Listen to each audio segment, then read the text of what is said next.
Salut, c'est Thibaut. Dans cette vidéo, on va parler de l'attaque des 51% sur la blockchain qui peut être très dangereuse.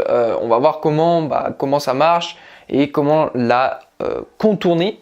Donc d'abord, si jamais tu n'as pas vu ma dernière vidéo, la blockchain en fait c'est un livre de compte où dessus tu retrouves toutes les transactions qui s'effectuent depuis le début. Donc en gros, si tu retournes sur la blockchain Bitcoin par exemple, tu retrouveras des transactions qui s'effectuaient déjà en 2009, même si à l'heure où tu regardes cette vidéo, on est en 2045.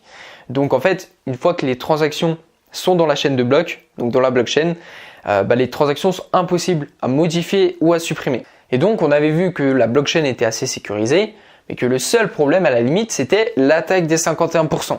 Et donc c'est ce qu'on va voir dans cette vidéo. Mais avant d'expliquer ce que c'est important de comprendre la preuve d'enjeu et la preuve de travail.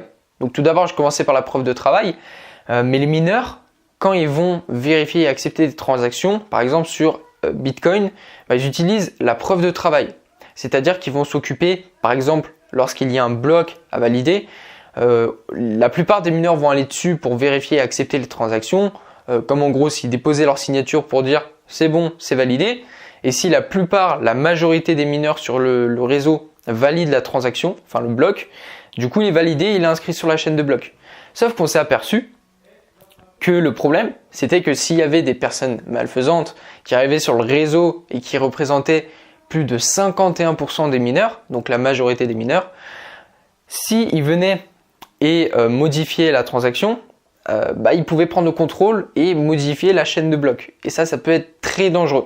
Et donc, c'est à partir de ce moment-là que Vitalik Buterin, le créateur d'Ethereum, la deuxième crypto-monnaie mondiale, très importante, est venu mettre la preuve d'enjeu, le POS, et c'est important d'en parler. En fait, l'attaque des 51%, c'est assez rare, extrêmement rare, parce que tout simplement, c'est très coûteux de réaliser une telle attaque, parce que si par exemple tu veux aller sur la blockchain Bitcoin pour modifier la chaîne, ça veut dire que tu dois représenter plus de 51% des mineurs. Autant te dire que c'est assez coûteux si tu veux représenter tout ce nombre de mineurs. Il va falloir énormément de machines, énormément d'ordinateurs pour miner, et donc là c'est quasi impossible. Mais on ne sait jamais, il y a des personnes qui peuvent le faire, et c'est là qu'on a mis la preuve d'enjeu. En fait, c'est Vitalik Buterin qui l'a mis en place, et c'est le fait d'avoir des acteurs prédéfinis en fait sur la blockchain. C'est-à-dire que si tu veux miner des crypto-monnaies, par exemple sur la blockchain Ethereum, s'il y a le POS, donc la preuve d'enjeu, si tu veux miner des Ethereum, des Ethers on appelle ça, si tu veux miner des Ethers, tu vas devoir avoir au préalable, avant de miner, tu vas déjà devoir avoir des crypto-monnaies sur ton compte pour les miner. Donc ça veut dire qu'en plus de la machine de minage que tu vas devoir acheter pour miner, tu vas devoir avoir une certaine somme en crypto-monnaie avant. Et plus tu as de crypto-monnaie, plus tu vas pouvoir miner. Ça veut dire que la personne qui veut venir pratiquer l'attaque des 51%, elle va devoir avoir énormément de machines, représenter 51% des mineurs, c'est énorme. Et en plus, sur chacune des machines, elle va devoir elle va devoir avoir des crypto-monnaies, des Ethers. Donc ça va lui coûter énormément cher. Et donc, en conclusion, même si il réalise l'attaque des 51%, ça sera même pas rentable.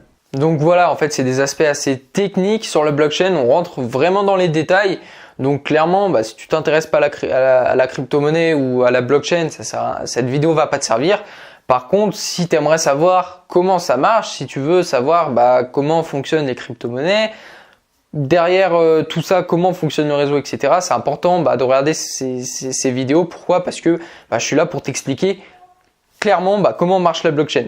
Après, il faut savoir que la blockchain, il y a beaucoup d'aspects techniques que j'ai pas développés dans cette vidéo, qu'on va peut-être développer dans d'autres vidéos, mais au fur et à mesure, on essaye d'y améliorer. C'est ce qu'a fait Vitalik Buterin. Mais c'est assez long.